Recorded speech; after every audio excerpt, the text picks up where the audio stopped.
Hello नमस्कार, आप सभी लोगों का स्वागत है। मैं हूं राज राणा। आज मैं आपको बताने वाला हूं कि बिहार शिक्षक भर्ती 3.0 में कितने पद आने वाले हैं। जैसा कि आप मेरे पीछे देख पा रहे हो, बिहार शिक्षक भर्ती में अब ये कंफर्म हो गया है कि 68,000 रिक्तियां आएंगी। ये 68,000 जो रिक्तियां हैं वो पीआरटी की भी होंगी, उसके अलावा 6-8 यानी मध्य विद्यालय की भी होगी, 9 से 10 यानी माध्यमिक विद्यालय की भी होंगी, 11 से 12 उच्च माध्यमिक विद्यालय की भी होंगी। यानी इस बार पीआरटी के लिए भी अच्छी खासी वैकेंसी आने वाली है। इसलिए पीआरटी के लिए जो भी डीएलएड वाले हैं वो सब अच्छे से तैयारी कर लें अभी से। बहुत ज्यादा आपके लिए खूब जॉब आएंगी। 6 से 8 के लिए भी जॉब आने वाली हैं, आपके रिक्तियां हैं। इसके अलावा 9, 10 और 11, 12 के लिए तो रिक्तियां हैं ही हैं, ये तो आपको याद रखना है। लेकिन 1 से 5 में कितनी रिक्तियां आएंगी, 6 से 8 में कितनी रिक्तियां आएंगी, 9 से 10 में कितनी रिक्तियां आएंगी, 11 से 12 में कितनी रिक्तियां आएंगी, अभी ये कंफर्म नहीं है। ये मैं ऐसा क्यों कह रहा हूं उसके बारे में बताऊंगा, और बाकी सारी चीजों के बारे में भी मैं आपके साथ बहुत सारी चीजों को डिस्कस करने वाला हूं। ठीक है नहीं, आज हम बहुत सारी चीजों को डिस्कस करेंगे। यहां पर एक न्यूज 18 बिहार है, ठीक है। इसका एक मैंने ट्वीट देखा, ट्वीट में ये सारी चीजें लिखी हुई थी, उस वजह से मैंने आपको ये बताना जरूरी समझा कि हो सकता है कि ये बिल्कुल खबर 100% सही हो। पिछली बार भी इन्होंने बहुत सही न्यूज दी थी और जो सही निकली थी आगे चलकर, तो ये भी सही है कि न्यूज सही निकलेगी। इसमें लिखा हुआ पटना शिक्षक बहाली को लेकर बहुत बड़ी खबर है, ठीक है नहीं। शिक्षक बहाली फेज 3 को लेकर एक्शन में एसीएस के पाठक, अधिकारियों को दिया विज्ञापन का प्रारूप तैयार करने का निर्देश। इससे पहले आपने एक नोटिफिकेशन तो देखा होगा, ठीक है। उसमें जितने भी जिला कलेक्टर होते हैं उन सबसे ये कहा गया था कि जितनी भी रिक्तियां अब हैं 1 से 5 में, 6 से 8 में, 9 से 10 में, 11 से 12 में, उन सबका ब्यौरा भी हमें दे दें। ब्यौरा कब मंगाया जाता है कि जब एग्जाम लेना हो, जब नोटिफिकेशन निकालना हो। तो इसलिए ये नोटिफिकेशन भेजा था कि ऐसा कि आप सारी रिक्तियां हमें बता दो, और रिक्तियां वहां तक बताई भी जा चुकी हैं। अब वो उन्होंने मोटा मोटा एक प्रारूप तैयार भी कर लिया है, और प्रारूप तैयार करने के बाद यहां पर अब रिक्तियां निकलने की संभावना है। तो विश्वसनीय सूत्रों से अंदर से खबर आ रही है कि लगभग 68,000 जगह, ठीक है, 68,000 पदों के लिए इस बार रिक्तियां निकलेंगी।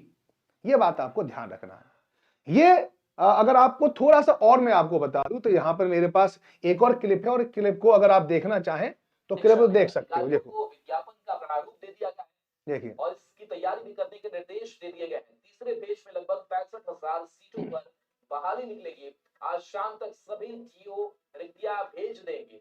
दूसरे फेज की बची लगभग 28,000 सीटें मर्ज होंगी। सभी रिक्तियां मिलने के बाद महत्वपूर्ण बैठक की जाएगी। बीपीएससी और शिक्षा विभाग के बीच जल्द बैठक की बात सामने आ रही है। 15 फरवरी तक हर हाल में विज्ञापन जारी कर दिया जाएगा। बैठक में विज्ञापन की रूपरेखा और शर्तें तय होंगी। चलिए, यही मैंने आपको एक छोटी सी सौजन्य है, यानी हमने न्यूज 18 के सौजन्य से इसको दिखाया है, वैसे नहीं दिखाया, वैसे आपको याद रखना चाहिए। जनरली मैं आपको बताना क्या चाह रहा था वो देखिए कि अब क्या होगा कि नोटिफिकेशन जारी होगा, ठीक है। और नोटिफिकेशन कब तक जारी हो सकता है वो मैं अभी आपको यहां पे बता दे रहा हूं कि 15 फरवरी तक नोटिफिकेशन जारी होने की संभावना है, ठीक है नहीं। अब नोटिफिकेशन जारी 15 तक होगा, और यहां से इसकी इन्होंने जो इस तरह की खबरें दी हैं उसके अलावा भी मैं आपको थोड़ा सा अपनी तरह से एनालिसिस भी बताऊंगा। नोटिफिकेशन के बाद एप्लीकेशन, ठीक है, एप्लीकेशन ऑनलाइन होती है, ये आपको पता है, और इसमें भी काफी टाइम लगता है। तो एप्लीकेशन ऑनलाइन यानी जब आप फॉर्म भर पाओगे तो उसकी डेट लगभग 1 मार्च के आसपास होगी। तो कम से कम 10 से लेकर 15 दिन आपको मिलेंगे फॉर्म को भरने के लिए। फिर आपको फीस सबमिट करोगे, तो ये जो पहला जो 1 से लेकर वो 15 जो मार्च तक का जो समय है ना, वो आपका एप्लीकेशन फिल करने में, फिर अपनी जो आपने कोई कभी कभी फॉर्म गलत हो जाता है, कहीं अपलोड वगैरह गलत हो जाते हैं, उसके लिए भी थोड़ा सा समय आपको दिया जाएगा निश्चित रूप से, ठीक है। एक तो ये है। इसके बाद यहां पर मैंने आपको बताया नोटिफिकेशन 15 फरवरी तक आएगा। ऑनलाइन एप्लीकेशन कब शुरू हो जाएंगी, 1 मार्च के आसपास शुरू हो जाएंगी, ठीक है। और मार्च के लास्ट, इन्होंने तो 10 मार्च बताया, लेकिन मेरे हिसाब से मार्च के लास्ट यानी लास्ट वीक से आपके एग्जाम हो सकते हैं। लगभग 23 मार्च से लेकर 30 मार्च के बीच के आसपास आपका एग्जाम होने की संभावना है, ठीक है नहीं। ये वाली बात आपको अच्छे से याद रहनी चाहिए, जो 2-3 चीजें मैंने आपको यहां पे बता दी है।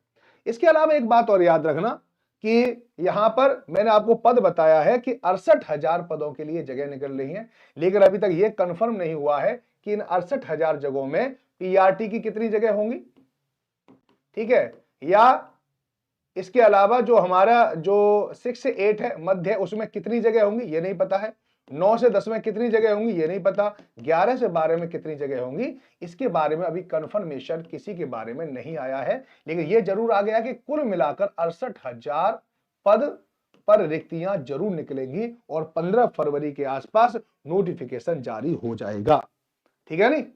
तो ये सारी चीजें, ये सारी सूचनाएं मैं आपको देने के लिए आया था। ये खबर आपको कैसी लगी जरूर बताएं। अगर आपको कोई कोर्स परचेज करना है बिहार शिक्षक भर्ती 3.0 का, तो आपको ये याद रखें कि इस समय पर एंड ऑफ जनवरी सेल चला, आज ही लास्ट टाइम है। तो अगर आप उस कोर्स को चाहें तो परचेज कर सकते हैं, उसका लिंक आपको डिस्क्रिप्शन बॉक्स में मिल जाएगा, है ना। और फिर भी अगर आपको कोई प्रॉब्लम हो तो आप मेरे पास उसे SST with Raj Rana Telegram पर जुड़ सकते हैं। केवल यही नहीं कि कोर्स भी आपको परचेज करना, अगर आपको किसी भी प्रकार की कोई दिक्कत है, अगर आपको समझ में कोई चीजें नहीं आ रही है, कैसे स्ट्रेटजी बनाएं, ठीक है, तो आप अगर पर्सनल गाइडेंस भी चाहते हैं तो वो भी आपको यहां पर प्रोवाइड किया जाएगा। तो आप बिल्कुल भी टेंशन न लें, क्योंकि 1 महीने का समय है, टेंशन तो आपको हो रही होगी निश्चित रूप से, मुझे पता है। और लगभग 30-40 दिनों में ही आपको सारी की सारी तैयारी भी करनी है और फिर सिलेक्शन भी लेना है। तो उसमें हम आपके हमेशा साथ हैं, साथ रहेंगे। और अगर आपको कोई भी प्रॉब्लम हो तो आप निश्चित रूप से हमसे कांटेक्ट भी कर सकते हैं। चलिए बाय बाय, टेक केयर, सब लोग अपना ध्यान रखें। जय हिंद, जय भारत।